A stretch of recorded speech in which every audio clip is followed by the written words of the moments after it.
কুমিল্লার এক ছোট গ্রামে হঠাৎ নিখোঁজ হয়ে যায় একজন যুবক। নাম ছিল জুবায়ের। ছেলেটি একটু চুপচাপ প্রকৃতির ছিল। দিনে একটা দোকানে বসত, রাতে বই পড়ত। তেমন কোনো শত্রু ছিল না, এমনকি কারো সঙ্গে ঝামেলাও না। তবু একদিন হঠাৎ করে নিখোঁজ। 3 দিন পর গ্রামের পাশে একটা পরিত্যক্ত বিলের পাশে পাওয়া যায় জুবায়েরের মৃতদেহ। মুখটা ছিল বিকৃত, চোখ ছিল খোলা, কিন্তু ঠোঁটে একটা অদ্ভুত হাসি। ময়নাতদন্তে বলা হয় তার মৃত্যু হয়েছে পানিতে ডুবে। কিন্তু অবাক করা ব্যাপার ছিল, তার ফুসফুসে এক ফোঁটাও পানি ছিল না। তবু দাফন সম্পন্ন হয়, সবকিছু শেষ। কিন্তু না, এটা সবে শুরু। গভীর বাতাসের আওয়াজ, মৃদু থেমে যাওয়া ঘুঙ্গুরের মতো টোন। ঠিক 9 দিন পর জুবায়েরের বাড়ির পাশের গলিতে এক ভোরবেলা কেউ একজন তাকে হাঁটতে দেখে। হুবহু সে, একই জামা, কিন্তু পায়ের নিচে কোনো ছায়া নেই। গ্রামের লোকজন ভাবে হয়তো চোখের ভুল, কেউ কেউ ভাবে কেউ প্র্যাঙ্ক করেছে।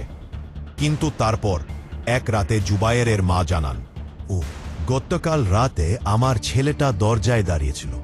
ও বলল, মা, আমি ভিজে গেছি, দরজাটা খোলো।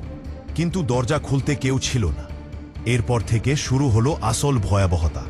প্রতিদিন রাত 3টার সময় ঠিক একই আওয়াজ, দরজায় টোকা, কারো গলা, আমি ফিরে এসেছি।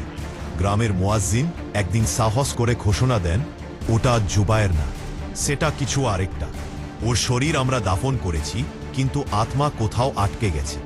হয়তো সে ফিরে আসতে চাইছে, বা হয়তো সেটা ওর ছায়া নয়, কেউ ওর রূপ ধারণ করেছে। তখন এক রাতে গ্রামের 5-6 জন লোক মিলে বিলের ধারে যায়, ঠিক যেখানে জুবায়েরের লাশ পাওয়া গিয়েছিল। কিন্তু এবার তারা যা দেখে সেটা বিশ্বাস করা কঠিন। ইলের পানির ওপর দাঁড়িয়ে আছে একজন। দাঁড়িয়ে, পানিতে ভেসে নেই, ডুবে নেই, শুধু দাঁড়িয়ে। চুল ভেজা, মাথা নিচু, আর মুখ দেখা যাচ্ছিল না। একজন চিৎকার করে বলে, জুবায়ের। সে মাথা তোলে এবং আস্তে করে বলে, তোমরা ভুল করেছিলে। ওঠে। পরদিন সকালে গ্রামের মসজিদের পাশে সেই 6 জন লোকের পায়ের ছাপ পাওয়া গেল। কিন্তু মানুষগুলোর হাদিস নেই, তাদের কাউকে আজও খুঁজে পাওয়া যায়নি।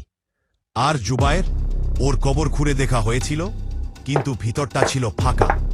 কখনো যদি রাত 3টার সময় কেউ দরজায় কড়া নাড়ে, ভালো করে দেখে নিও সে কি ছায়া ফেলছে। কমেন্টে লিখে দানো তুমি হলে কি করতা। আর সাবস্ক্রাইব করো এমন আরও বাস্তব রহস্য পেতে।